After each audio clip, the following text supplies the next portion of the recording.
O mangá de Jujutsu Kaisen desde o seu começo se mostrou como uma história visceral, onde nem os personagens mais importantes da trama estão a salvo da morte. Ou pelo menos, da morte por uma vez. Vamos aqui trazer os personagens dessa batalha de feiticeiros que burlaram a morte e voltaram para atormentar os seus inimigos. Yo, Geeks, aqui é o LP e vocês estão no canal do Geek Brasil. Fiquem ligados que esse vídeo contém spoilers do mangá de Jujutsu Kaisen. Sim, pessoal, hoje nós vamos falar sobre os feiticeiros que transcenderam ali a morte, voltaram à vida para atormentar os seus adversários. Nem que seja apenas em uma saga ou um contexto, mas eles voltaram, foram dados como mortos e retornaram para atormentar mais uma vez. A gente vai comentar sobre esse tema logo depois de você deixar o seu like, se inscrever aqui no canal e compartilhar ele com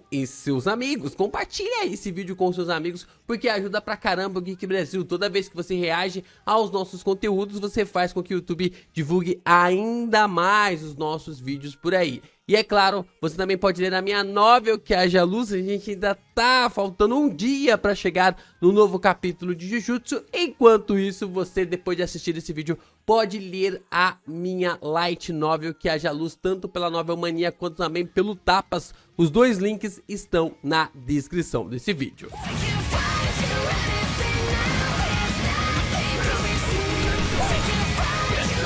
Vamos lá, vamos então falar aqui sobre os personagens que transcenderam ali a morte, que foram dados como mortos ou supostamente foram dados como mortos, foram derrotados de forma avassaladora, mas voltaram a viver. O Choso, ele tem uma fala, se eu não me engano no capítulo 135, que a maior transformação de um ser humano, de um feiticeiro, é quando ele morre. Ele entende uma percepção, tende-se a ter uma percepção antes de morrer e depois de retornar à vida. E essa fala do Choso, ela é crucial para entendermos um pouco mais sobre o desenvolvimento dos feiticeiros. E se a gente está falando sobre morte, a gente precisa começar falando sobre o Kenjaku, o cara, um dos primeiros feiticeiros a mostrar para nós que pode-se viver uma vida muito, mas muito longínqua. Se temos que falar de um feiticeiro que se livrou da morte algumas vezes,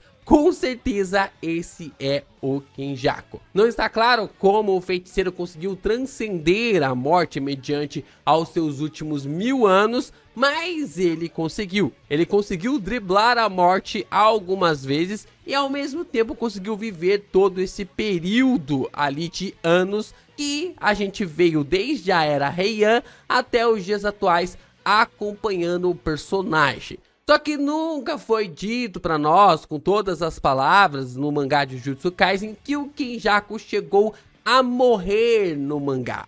Apenas que ele esteve vivo durante esses 1000 anos, transitando de um corpo para o outro. Então, eu tô colocando uma grande aspas, é quase como se fosse uma participação especial aqui para o Kenjaku, porque nós não sabemos se ele chegou a morrer ou não. Mas tem algo no mangá que nós podemos interpretar que o Kenjaku pode ter morrido, que o personagem pode ter morrido na forma ali de avançar nas suas habilidades até chegar no sentido ali de Suguru Getou. O ponto que eu quero destacar é a fala do Tengen no capítulo 145, que levanta a hipótese de que o Kenjaku foi derrotado pelo usuário dos 6 olhos mais o ilimitado 2 vezes. Nesse ponto é falado no quesito ali de ser derrotado. A gente viu, nós vimos como ficam os adversários daqueles que lutam contra o Gojo, aqueles que lutaram contra o Satoru.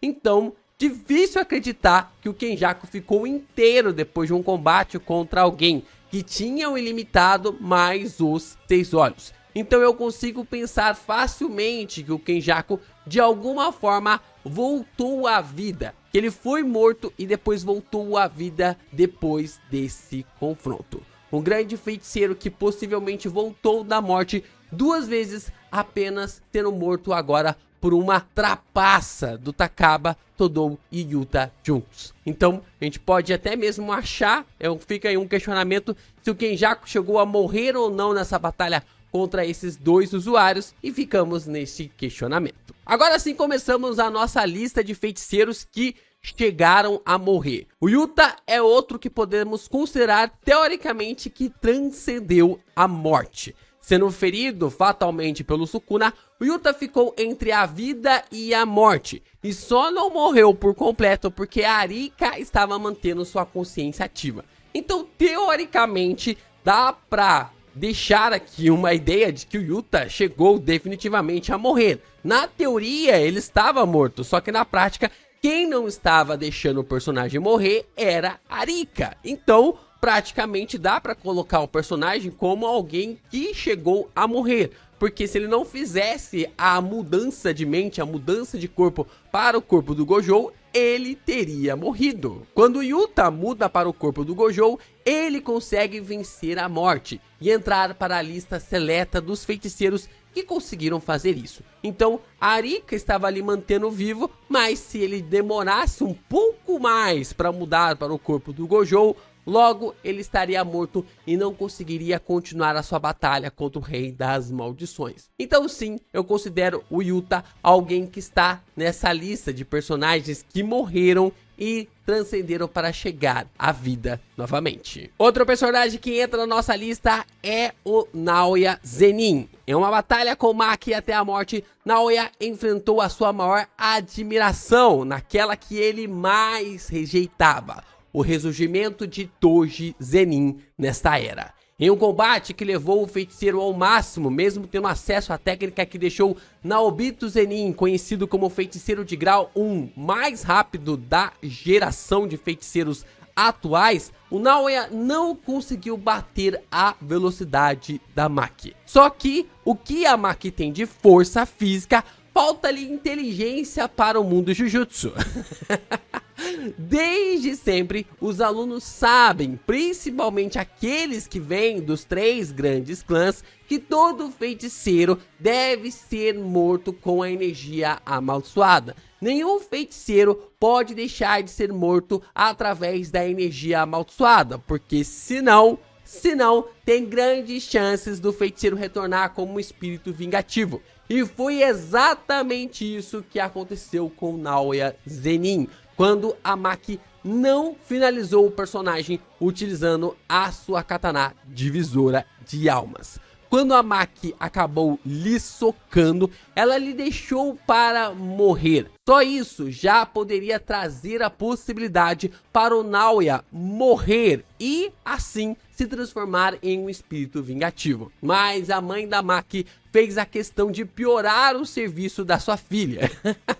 Se ainda tinha uma chance do Naoya sobreviver e não se tornar um espírito vingativo, a mãe da Maki fez questão disso rolar. Porque ela acabou lhe matando através ali de uma faca de cozinha. Então, o espírito vingativo do Naoya acabou retornando dos mortos. A gente observa o personagem retornando dos mortos como espírito vingativo só para ser derrotado novamente pela Maki e lhe ajudar a encontrar-se, a lhe encontrar ali mediante as habilidades da restrição celestial. O Naoya então lutou contra os poderes do fantasma do seu próprio clã. Sendo morto por Satoru Gojo depois de um roxo absurdo, Toji Zenin contou com a sorte e com uma característica do seu corpo para voltar à vida. As habilidades de Toji foram trazidas dos mortos para que o neto da Ogami manifestasse assim os seus poderes. Mas o que a véia não contava era que a restrição celestial dele bagunçaria o seu feitiço ali por completo, trazendo o Zenin do mundo dos mortos. O que a Ogami não esperava é que a restrição celestial do Toji, que não tem uma técnica, que não tem um poder, bagunçasse ali a conexão do seu neto com as informações do mundo dos mortos. Porque se você não tem técnica amaldiçoada para conectar ali a forma como a Ogami fazia, o que ela trouxe foi a própria alma do Toji. E como não há energia amaldiçoada nessa alma, a Ogami perdeu o controle total sobre o seu neto. E dessa forma, o Toji voltou à vida. O Toji passou a navalha no Ino, Naogami e no Dagon, e só não levou o Fushiguro pra cova porque o mesmo havia carregado o sobrenome da sua mãe em diante em vez do nome do clã Zenin, o que marcou um retorno e tanto para o personagem. Um dos melhores retornos da morte também está conectado a Itadori e Sukuna. Morrendo logo no começo do mangá, Itadori e Sukuna protagonizaram um dos momentos mais interessantes da história. Quando Yuji perdeu o controle sobre o corpo, Sukuna arrancou seu coração. Ele estava apostando que o Itadori não fosse voltar à sua consciência. Mas o prota estava disposto a morrer, a ter que deixar o Sukuna vivo por aí. O Sukuna lhe leva para seu domínio inato, e mesmo ali estando mortos, ainda ficam dentro da alma do rei por algum tempo. Esse é um ponto interessante porque até mesmo Gege Akutami explica no guia oficial que se eles ficassem mais tempo ali enrolando no domínio inato, tanto o Sukuna quanto também o Itadori teriam morrido. Mas ainda dá para um feiticeiro com domínio, com controle absurdo do domínio inato, pode fazer com que ele fique vivo ainda por horas, mesmo depois da sua morte. Mesmo que ele atinja ali ao estado do seu coração parar de bater, do seu coração nem restar mais dentro do seu corpo, mesmo depois de tudo isso, os dois ainda voltaram à vida. Então, o Itadori faz um pacto com o Sukuna para que eles pudessem voltar à vida. O rei não iria ferir ninguém que era importante para o Yuji e poderia ficar um minuto livre quando bem quisesse. O ponto aqui era que o Itadori em troca não se lembraria do pacto. Trato feito, e Sukuna acabou trazendo o Itadori de volta dos mortos algumas horas depois deles já terem morrido. Dá pra perceber que é algumas horas depois, porque o Gojo estava em viagem ali entre o capítulo 9 e o capítulo 11, e a gente percebe que o Gojo já havia chegado quando o Itadori está sofrendo ali, tá tendo a forma ali da necrópsia com a Shoko. E nós também tivemos outra morte do Itadori. O Itadori chegou a morrer outra vez pelas mãos do Yuta. Mas assim que o Okutsu lhe matou, ele já lhe curou. Então assim que o Itadori foi morto, o Yuta foi lá e já lhe curou. Porque o Yuta ele fez isso para cumprir o pacto que ele tinha feito com os feiticeiros conservadores, com os feiticeiros anciões, para que assim ele pudesse matar o Itadori e ao mesmo tempo lhe livrar da morte. Então o Yuta sabia que ele poderia criar algo dessa forma, se livrar do pacto que ele tinha feito com os feiticeiros, porque ele teria que matar o Itadori para se livrar desse pacto. Então ele mata o Itadori e ao mesmo tempo já lhe traz de volta. Uma coisa que o Yuta conseguia fazer, que é transmitir a energia amaldiçoada reversa para fora do seu corpo. E é por isso que o Sukuna sorri quando o Yuta acaba finalizando o Itadori. E o último da nossa lista é o Honrado. O Honrado é o último que nós temos. E a gente vai falar dele aqui sobre como ele retornou à vida lutando contra Toji Zenin. Sendo pego desprevenido pelo fantasma do clã Zenin, Satoru teve seu Mugen transpassado pela lança invertida do céu. Uma adaga que tem o poder de cancelar qualquer feitiço que entre em contato com ela. Até mesmo Tengen levou ali a possibilidade de utilizar a lança invertida do céu para cancelar o reino da prisão. Porque se colocasse ali a lança invertida na porta dos fundos do reino da prisão, poderia libertar Satoru Gojo. Mas ninguém sabe o que o professor fez com essa adaga, onde que foi parar essa adaga até agora. O Toji perfurou todos os pontos vitais do Gojo, incluindo a traqueia. E por último, transpassou a adaga várias vezes no cérebro do professor. Era uma questão até mesmo impossível do Gojo ter ressuscitado, porque o Toji literalmente fez questão de provar, comprovar e aprovar a morte do cara. Fez todos os pontos específicos que uma morte poderia ser dada através de um contexto extremamente rápido. Mas o maior erro do fantasma foi não ter cortado a cabeça, o pescoço do professor. Pois assim o Gojo se concentrou em obter todo o seu poder amaldiçoado e despertou dessa forma sua energia reversa. mesmo estando em um estado deplorável, o Gojo conseguiu aprender rapidamente a usar a técnica de reversão e curou todas as partes danificadas do seu corpo. Inclusive, regenerou os danos do seu próprio cérebro. Ele foi se concentrando ali na forma como poderia replicar a técnica de reversão, e a gente não sabe como foi ali nessa parte de ter morrido, de ter retornado, mas sabemos que a energia reversa se ativou pelo seu corpo, lhe curando pelo processo. Usando o vermelho e depois o roxo pela primeira vez, o Toji foi finalmente finalizado, derrotado, sendo levado diretamente para a morte. Isso aí, pessoal. Qual que é a morte barra ressurreição mais impactante de Jujutsu Kaisen na opinião de vocês? A gente tem uma lista bem completa, né? São 5 ali que nós temos que passaram entre a morte e a vida. Outros voltaram até mesmo a morrer depois de ressuscitarem.